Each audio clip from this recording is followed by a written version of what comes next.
Welcome to Amiyas kitchen. എല്ലാവർക്കും സുഖമായിരുന്നു. ഇന്ന് നമുക്ക് നല്ല ടേസ്റ്റി ആയിട്ടുള്ളൊരു സിമ്പിൾ ചെമ്മീൻ ഫ്രൈഡ് റെസിപ്പി പരിചയപ്പെടാം. അധികം ഓയിലൊന്നും ചേർക്കാണ്ട് നല്ല മസാലയോട് കൂടി ഫ്രൈ ചെയ്തെടുക്കുന്ന നല്ല ടേസ്റ്റി ആയിട്ടുള്ളൊരു ചെമ്മീൻ ഫ്രൈ ആണ്. അപ്പോൾ നമുക്ക് നോക്കാം ഇതെങ്ങനെയാണ് തയ്യാറാക്കുന്നതെന്ന്. ഞാനിപ്പോൾ ഇത് റെഡിയാക്കി എടുക്കാൻ വേണ്ടി ഒരു 500 ഗ്രാം ചെമ്മീൻ എടുത്തിട്ടുണ്ട്. അത്യാവശ്യം വലുപ്പമുള്ള ചെമ്മീനാണ്. അത് നന്നായിട്ട് ക്ലീൻ ചെയ്തെടുത്തിട്ടുള്ളതാണ്. അപ്പോൾ ഇനി നമുക്ക് ഈ ചെമ്മീനൊന്ന് കായം പരട്ടിയെടുക്കാം. അതിനായിട്ട് നമുക്കിതിലേക്ക് 1 ടേബിൾ സ്പൂൺ മുളക് പൊടി ചേർത്ത് കൊടുക്കുക. സാധാ മുളക് പൊടിയാണ്. മുളക് പൊടി നമ്മളെ എരിവ് അനുസരിച്ച് അഡ്ജസ്റ്റ് ചെയ്തിട്ട് ചേർത്ത് കൊടുത്താൽ മതി. അതിൻ്റെ ഒപ്പം തന്നെ നമുക്കിതിലേക്ക് ഒരു 1/2 ടീസ്പൂൺ മഞ്ഞൾപ്പൊടി, ഒരു 1/2 ടീസ്പൂൺ ഗരം മസാല പൊടി കൂടി ചേർത്ത് കൊടുക്കുക. ഇനി നമുക്കിതിലേക്ക് വേണ്ടത് കുറച്ച് ഇഞ്ചിയും വെളുത്തുള്ളിയും ചുവന്നുള്ളിയും പെരിഞ്ചീരകം കൂടി ചതച്ചെടുത്തതാണ്. ഞാനിപ്പോൾ ഇതിലൊരു ചെറിയ കഷ്ണം ഇഞ്ചിയും ഒരു 5 അല്ലി വെളുത്തുള്ളിയും ഒരു 3 ചുവന്നുള്ളിയും 1 ടീസ്പൂൺ പെരിഞ്ചീരകമാണ് ചേർത്തിട്ടുള്ളത്. ഇനി നമുക്കിതിലേക്ക് ആവശ്യത്തിനുള്ള ഉപ്പും കൂടി ചേർത്ത് കൊടുക്കാം. അതിൻ്റെ ഒപ്പം തന്നെ നമുക്കിതിലേക്ക് ഒരു 1.5 ടേബിൾ സ്പൂൺ അരിപ്പൊടിയും കൂടി ചേർത്ത് കൊടുക്കാം. അരിപ്പൊടി ചേർത്ത് കൊടുക്കുമ്പോൾ നല്ലൊരു ടേസ്റ്റാണ്. പിന്നെ നമ്മൾ ചേർത്ത് കൊടുക്കുന്ന മസാലയൊക്കെ നന്നായിട്ട് തന്നെ മീനിൽ പിടിച്ചിരിക്കുകയും ചെയ്യും.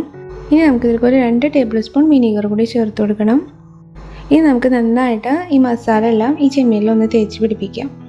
പെരിഞ്ചീരകം ചതച്ചെടുക്കുമ്പോൾ അധികം പൊടിയായി പോകരുത്, ജസ്റ്റ് ഒന്ന് ചതച്ചെടുത്താൽ മതി.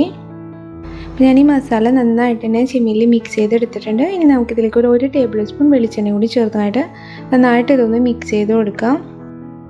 അപ്പോൾ ഇതെല്ലാം ഞാൻ ഒന്നും കൂടി നന്നായിട്ട് തന്നെ മിക്സ് ചെയ്തെടുത്തിട്ടുണ്ട്.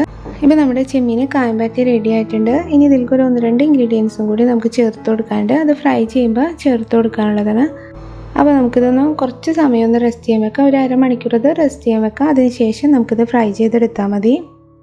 ഇപ്പോൾ നമ്മുടെ ചെമ്മീൻ റെസ്റ്റ് ചെയ്യാൻ വേണ്ടി വെച്ചിട്ട് ഒരു അരമണിക്കൂറൊക്കെ ആയിട്ടുണ്ട്. അപ്പോൾ നമുക്കിനി ഇതൊന്ന് ഫ്രൈ ചെയ്തെടുക്കാം. അതിനായിട്ട് നമുക്ക് ഈ പാനിലേക്ക് കുറച്ച് വെളിച്ചെണ്ണ ഒഴിച്ചു കൊടുക്കാം. വെളിച്ചെണ്ണ തന്നെ എടുക്കാൻ നോക്കുക. വെളിച്ചെണ്ണയിൽ ഫ്രൈ ചെയ്തെടുക്കുമ്പോഴാണ് അതിന് കറക്റ്റ് ഒരു ടേസ്റ്റ് കിട്ടുള്ളൂ. ഇനി നമുക്കിതിലേക്ക് നമ്മൾ മസാല തേച്ച് വെച്ചിരുന്ന ചെമ്മീൻ മുഴുവനായിട്ട് ഇതിലേക്ക് ചേർത്തതായിട്ട് നന്നായിട്ട് തന്നെ ഒന്ന് മിക്സ് ചെയ്ത് കൊടുക്കാം.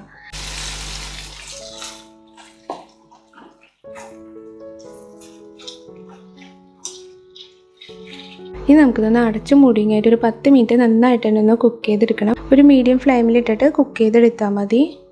അപ്പോൾ നമ്മളിത് അടച്ച് മൂടി വെച്ചിട്ട് ഒരു 10 മിനിറ്റ് ഒക്കെ ആയിട്ടുണ്ട്. നമുക്കിത് നന്നായിട്ട് തന്നെ ഒന്ന് മിക്സ് ചെയ്ത് കൊടുക്കണം.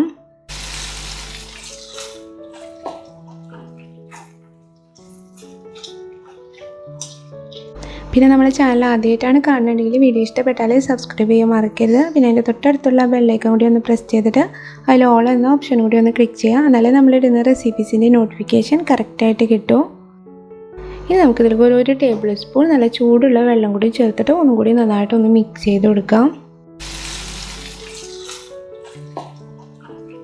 ഇനി നമുക്കിത് കുറച്ച് സമയം കൂടി ഒന്ന് അടച്ചു വെക്കാം. കാരണം ഇത് കുറച്ച് വലിയ ചെമ്മീൻ ആയതുകൊണ്ടാണ്. അപ്പോൾ നമുക്ക് കുറച്ച് സമയം കൂടി ഒന്ന് അടച്ചു വെച്ചിട്ടായിട്ടൊന്ന് കുക്ക് ചെയ്തെടുക്കാം. അപ്പോൾ നമ്മളിത് അടച്ചു വെച്ചിട്ട് കുറച്ച് സമയം ആയിട്ടുണ്ട്.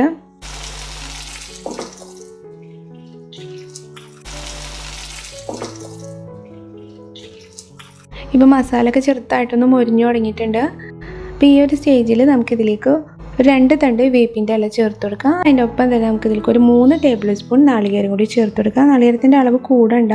ഈ നാളികേരം അരിപ്പൊടിയാണ് ചെമ്മീൻ ഫ്രൈക്ക് നല്ലൊരു ടേസ്റ്റ് കൊടുക്കുന്നത്. നമ്മൾ സാധാ മസാല ചേർത്ത് ഫ്രൈ ചെയ്തെടുക്കണമെങ്കിൽ നല്ല ടേസ്റ്റാണ് ഈ രീതിയിൽ നാളികേരവും അരിപ്പൊടിയും ചേർത്ത് ഫ്രൈ ചെയ്തെടുക്കുമ്പോൾ.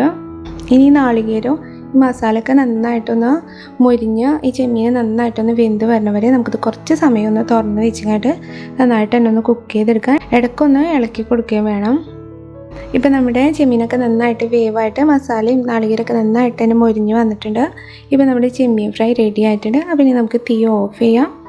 നല്ല ടേസ്റ്റി ആയിട്ടുള്ള മസാലയോട് കൂടിയൊരു ചെമ്മീൻ ഫ്രൈ ആണ്. നമുക്കൊരു പാർട്ടി സ്പെഷ്യലൊക്കെ ആയിട്ട് ചെയ്യാൻ പറ്റുന്ന ഒരു റെസിപ്പിയാണ്. ചൂടുള്ള ചോറിൻ്റെ കൂടെയൊക്കെ കഴിക്കാൻ നല്ല ടേസ്റ്റാണ്. പറ്റുകയാണെങ്കിൽ എല്ലാവരും ട്രൈ ചെയ്തിട്ട് തീർച്ചയായിട്ടും നിങ്ങളുടെ അഭിപ്രായം അറിയിക്കാം. വീഡിയോ ഇഷ്ടപ്പെട്ടാൽ ഫാമിലീസിനും ഫ്രണ്ട്സിനും ഒന്ന് ഷെയർ ചെയ്യാനും ലൈക്ക് ചെയ്യാനും മറക്കരുത്. അപ്പം ഇനി നമുക്ക് വീഡിയോ വേറെ റെസിപ്പിയുമായി കാണാം. താങ്ക്